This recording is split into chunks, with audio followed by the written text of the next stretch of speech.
This is your girl Bree Bree back with another story again. So let me tell y'all how I induced my labor. Okay, and let me tell y'all how it went. Okay, I watched all these YouTube videos on you can drink what you call it? What's that oil? Castor oil. Alright? So I'm like, babe, go to Walgreens, go get some castor oil. Now I'm 38 weeks. Okay, so I was not like, preemie or whatever. I do not recommend for anybody under 38 weeks to do this because it's causing all types of problems. I don't recommend anybody do this because it don't work. Tell you that right now. I don't care what nobody say. I done did the rolling ball. I done did castor oil. If the baby don't want to come, it don't want to come. Just leave it there. So I tried the castor oil. And he goes and get it.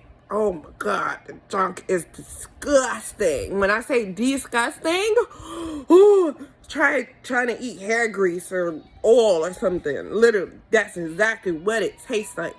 No matter how much you mix it with juice, the oil is going to float up to the top. You have to drink it really fast. But half the time, you're probably going to throw up because everybody knows that's pregnant have bad nausea. So with that alone, that's going to... So anyways, I drank that. It's disgusting all. Had a trash can by me throwing up in the trash can because it was so nasty. Right? So after I drank this castor oil, right? I'm like, okay, so I'm waiting for the symptoms to start. I'm calculating what time I don't start. It's about 2 o'clock. It's about 4 o'clock. Nothing happened. I walked around the block. They say walk. Walk is supposed to help for a good hour. That ain't do nothing. All it gave me was Braxton Hicks. That's what it pretty much did. And it gave me nothing else but Braxton Hicks. So then, after I drank the castor oil, it all went downhill. I was throwing it back up. I had castor oil make you boob up. Number 2. So it can't. It's nasty. Boy, you will be sitting on the toilet from the sun up to the sun down. Okay? So I sat on that toilet. Then once I was done, I took a shower. I got on the ball. I was doing the ball. I already had my nails done, eyebrows done, eyelashes done. I said, I'm finna come in there cute. You feel me? Hair done. I was on fleek. Because I wasn't finna, how people all up in there? And if your feet ain't done and stuff, don't nobody want that. Don't nobody want it. Don't nobody want it. Mommy, who you talking? So, that's my daughter in the background. Beyonce, I am making a YouTube video. So, anyways. That's that. I'm gonna get you. Look. Anyways, so after I got the castor oil, that didn't work. It was done here. I had the doctor come. I'm like, can you check me? See how many centimeters? He said you 1 centimeter. Everybody know you have to be 10 centimeters. Well, at least 5 centimeters to be in the hospital. 10 centimeters, your baby coming. So the baby just didn't want to come. So when I say I had contractions, I kept having contractions almost every night. I could not sleep. I was on the couch. I had to go all the way to the couch. I couldn't even sleep in bed with my husband. I had to go all the way down to the couch, lay down, turn. I wouldn't go to sleep till 5 o'clock in the morning. So when I went to sleep at 5 o'clock in the morning, I was so uncomfortable. And everybody know I have to get up by 6 to get the kids ready.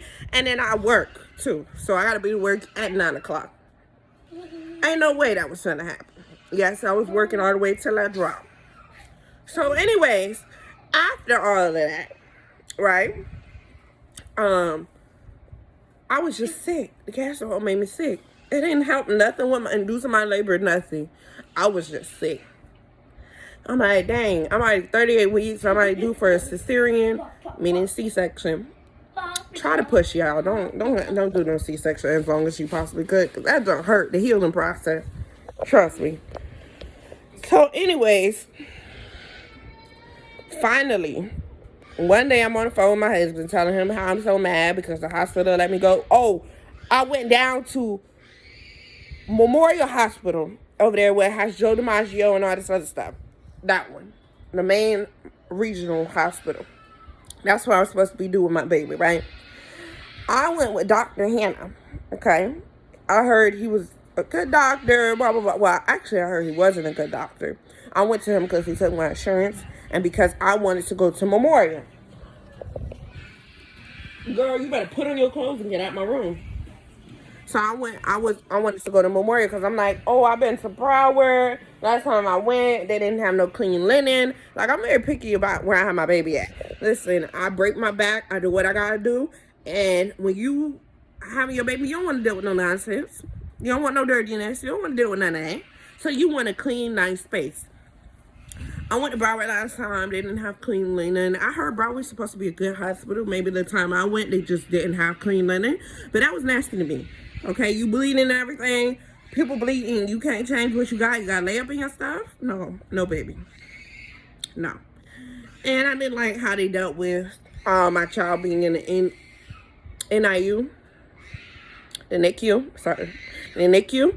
They every time they was always talking about social services because we couldn't always be down there. Me and they dad work. How we always gonna have time to drive from Pompano Beach all the way down to Fort Lauderdale. Anybody that lives in South Florida know that's a good minute.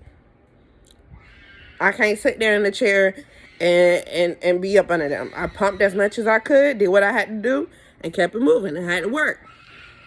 Anyways, I went to Holy Cross. Last time I didn't like how Holy Cross treat me because they don't like certain people coming in.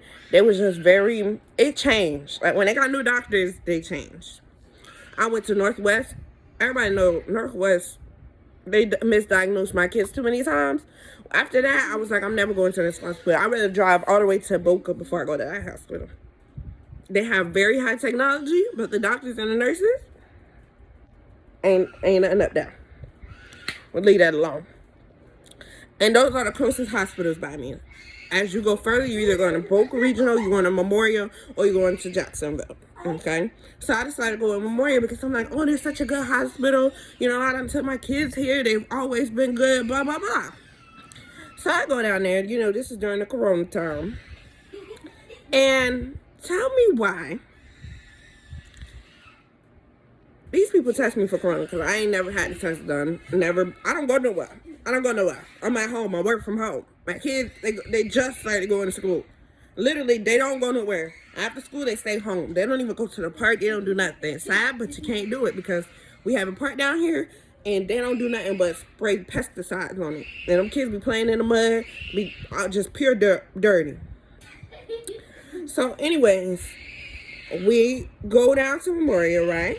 So when we go down to Memorial,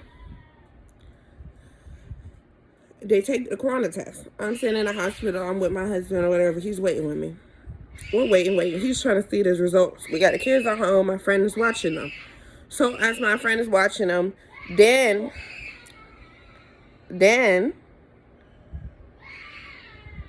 we're waiting on the results.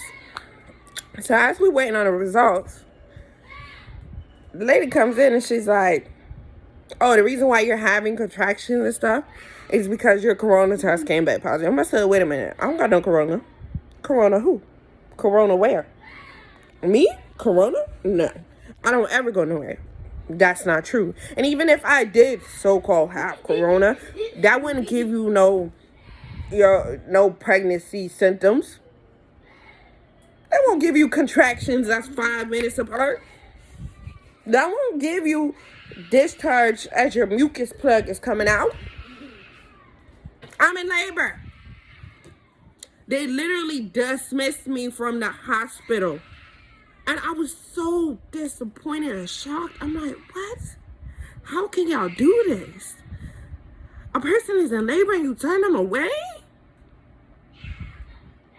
You're not supposed to. After you reach a certain amount of contractions, after you reach a certain amount of centimeters, after you reach a certain amount of discharge, or any symptoms of you about to have that baby, they're supposed to keep you. They did not. And no matter how much I told them, like, hey, I don't have corona. Even if I did, this isn't positive, So she's like, you can speak to your doctor because it's up to your doctor. So I called the doctor. She called him on the phone, and I talked to him. I said, listen, My feet were swollen like plums, okay? They were swollen real bad, and I don't get swollen feet like that. So I'm telling him, I'm like, listen, all the times you see me, my feet was not swollen. My feet are swollen. I'm having contractions. I'm in pain. Please, keep me at least until my water broke. He's like, no, that's just the regular symptoms. You're okay. You're not in labor. I'm like, you know what? I'm going to a different doctor. I'm going to a different hospital. You don't care about my health. This is serious. When pregnant women have swollen feet or high blood pressure like I came in with, my blood pressure was almost 200. Okay, over 80. It was almost 200 over 80, and this doctor wanted to send me home. I'm like, I have had kids. I had 5, 6 kids before you. Okay? I know myself. I know me when I'm pregnant. Okay? Not one doctor who ever seen my blood pressure go high actually told me to go home. They ain't had me have that baby. Now, they wasn't taking that risk. They're not having it on themselves. But you want to have me die before I had a baby. I'm telling you, I can't sleep because I'm in so much pain. And you just don't care what I have to say. When you have a doctor like that, go get a different doctor. Do not sit with that doctor. Do not risk your health. Put yourself first, because that doctor don't know you like you know you. Okay? I don't care how many degrees they got. They don't know you like you know you. You ain't crazy. So tell me how. He sent me home. I go home and lay down. This is 2 o'clock in the morning. 2, 3 o'clock in the morning when he sent me home. I go home. Tell me why that afternoon my water broke. What I told you. Your doctor don't know nothing. My water broke. My husband wasn't home. Like, I had the kids home, water coming out of anywhere. I'm about to fall because I can't move. So then what I'm going to do? You put me at a risk. You get what I'm saying? So he comes rushing home, taking me to the hospital. We had to get a last-minute babysitter. He took me to Boca Regional Hospital. Best hospital in the world. When I say they were set up like, whoop, whoop. And they didn't play. They had your girl in that wheelchair. They wheeled her up. They hooked me up. They didn't waste no time. That baby was coming. If the doctor did what he was supposed to do, they wouldn't have been rushed. So they set me up for a C-section. Blah, blah, blah. They had me ride on the kite on that little epidural. The epidural did magic. The thing is, with epidural, the after effect. Whoo, Jesus. The after effect. Anyways, long story short. Don't try to induce your labor. Ain't gonna work, baby. It don't work. No matter how much you try. No matter how many weeks you are, it will not work if the baby ain't ready to come. Like, share, subscribe, watch my other videos. Love you.